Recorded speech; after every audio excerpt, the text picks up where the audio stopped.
Olá, como vai você?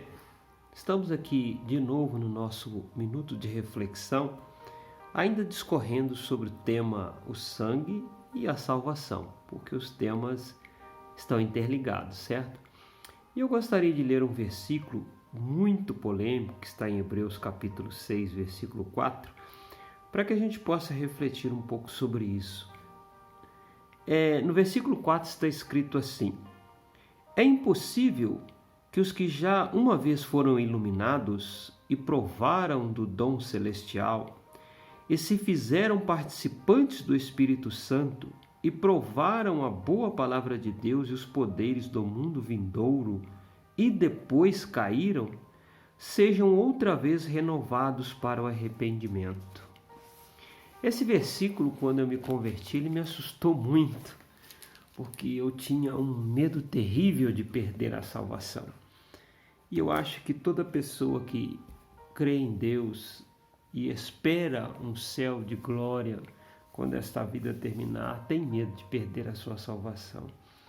Mas é um pensamento falacioso. Por quê? Porque só o fato de você ter medo de perder a sua salvação é um forte indício de que você ainda é salvo. Isso por quê? Porque quem de fato perdeu a salvação, ele não tem mais medo de ir para o inferno. Eu vou tentar explicar para você.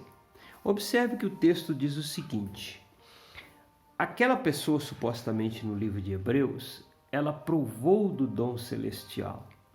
Ela foi iluminada pela palavra. E o versículo continua dizendo uma série de coisas que são termos essenciais para a salvação. E usa a expressão "e caíram". Nós somos levados de uma forma assim muito enganosa a entender que esse cair é cair em pecado. Uma pessoa que aceitou Jesus, que foi lavada pelo sangue, que foi batizada pelo Espírito Santo e caiu, pecou. É impossível que esta pessoa novamente se levante e seja salva. Esse é o nosso raciocínio, mas é um raciocínio errado. O que é cair? Não, Adilson, cair é pecar, principalmente adulterar, não é assim?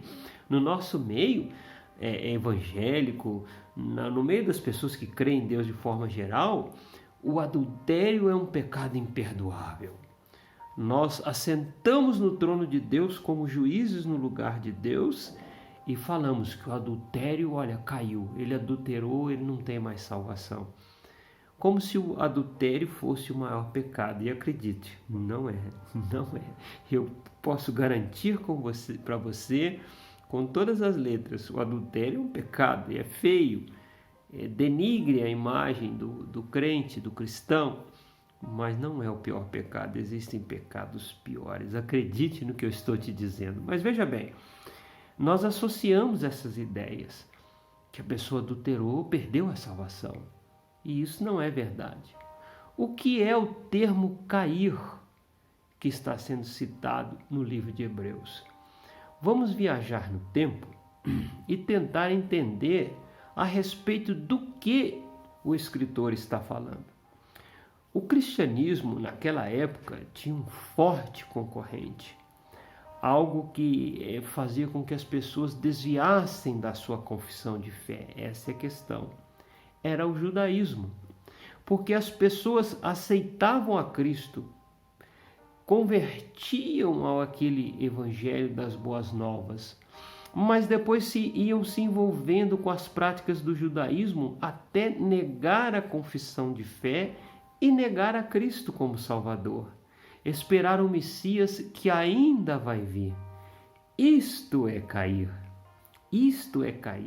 cair da confissão, abandonar a confissão, mas deliberadamente. Entenda isso. Você só perde a salvação se você deliberadamente abandonar a sua confissão de fé. Eu não estou falando de fraquejar na fé.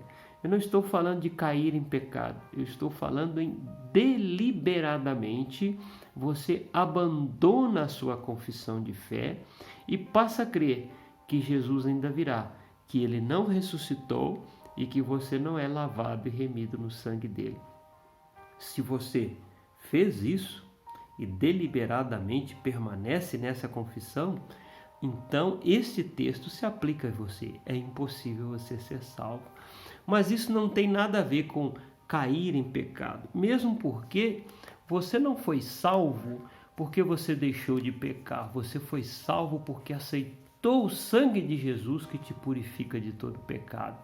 Esta é a questão. Amém? Então, guarde isso no seu coração. Aí nós somos levados a um outro raciocínio muito importante. Qual seria?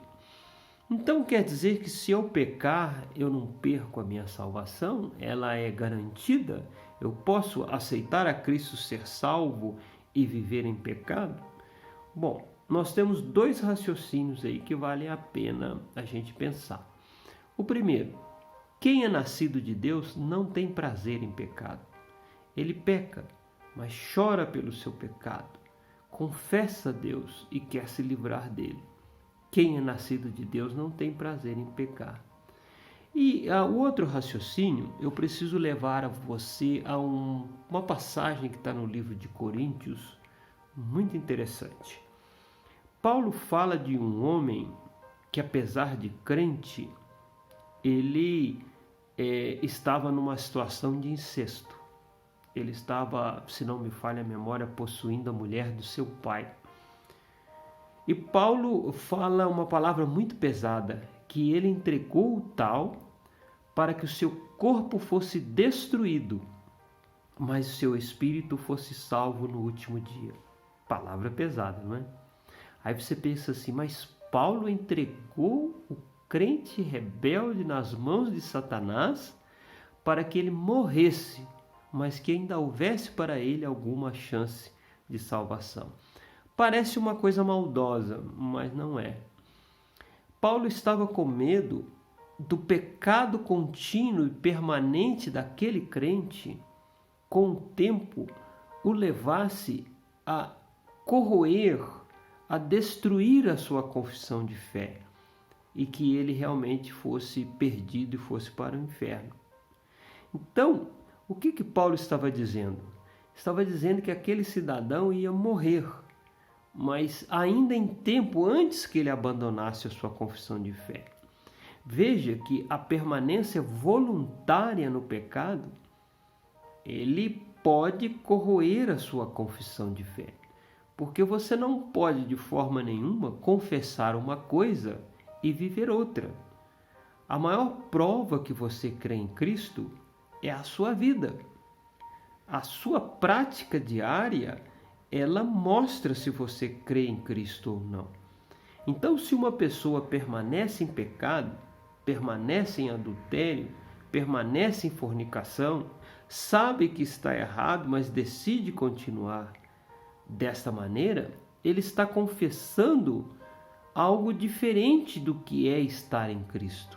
Ele pode dizer, eu estou em Cristo, mas a sua vida está confessando outra.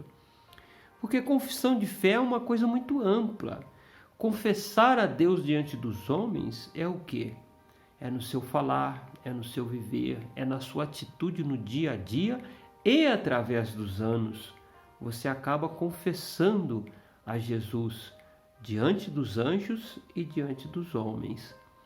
Então, há sim um risco de perder a salvação se nós permanecermos continuamente no pecado, até o ponto daquele pecado corroer a nossa confissão de fé.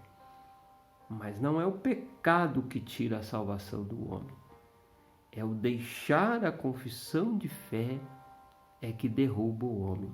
Eu estou falando essas coisas para que você tenha paz no seu coração.